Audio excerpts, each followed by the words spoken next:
I think the best thing I ever made is this spinach and ricotta gnudi with a porcini mushroom puree. Doesn't it just sound delicious? Now, if you don't know what a gnudi is, it's like the inside of a ravioli filling, but without the ravioli. So it's kind of nude, hence the gnudi. Clever, those Italians, huh?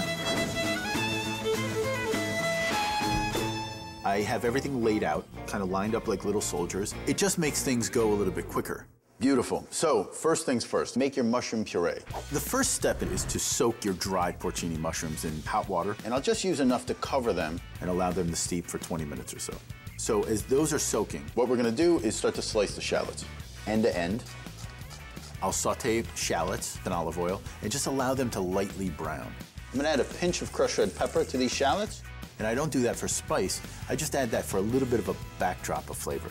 A pinch of salt as well. Then what I'll do is add some regular domestic mushrooms and some fresh porcini mushrooms. And allow them to cook together so those flavors intermingle and really develop nicely.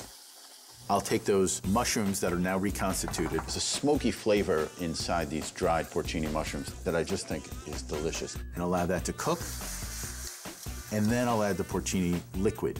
Decant it into this. If I need a little bit more liquid, I'll add some vegetable stock as well. And I'll puree it for about 5 minutes.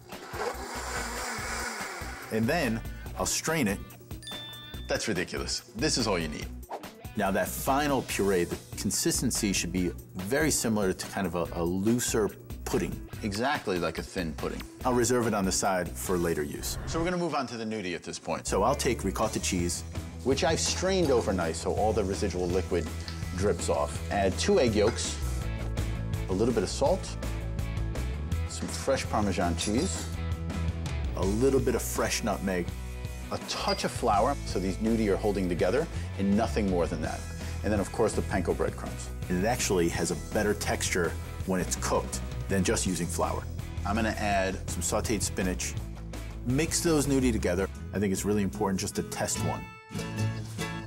And then it's off to the races. And I'll make these little balls and just drop them. I think it's very important to be gentle with these as well. Once they're cooked and floating, I cook them for another 2 minutes. And then from there, I transfer them into an ice bath. When it's time to serve this, I'll put some butter inside a pan, as well as the liquid that we've cooked the gnudi in. This is one of the fundamentals of cooking pasta in general. All that liquid has a lot of flavor, so it's really important to utilize it with the pasta itself. If you could smell this at home, it's buttery and delicious. I mean, this is really something special. I'll put the puree on the bottom of the plate, and I'll put the gnudi on top of them, a little bit of Parmesan cheese. It's good to go. Guys, dig in. I hope you really like this as much as I do. I love that these gnudi are soft and they just melt in your mouth. These are fantastic. You get the great textures, you have the beautiful flavor of the ricotta cheese and the Parmesan cheese, and then the earthiness of the mushroom puree. I love this stuff. It's so good. It's such a nice balance of flavor. And by the way, this is my favorite part, right? Grab a piece of bread and make a scarpetta. Just sop everything up. That's what it's all about.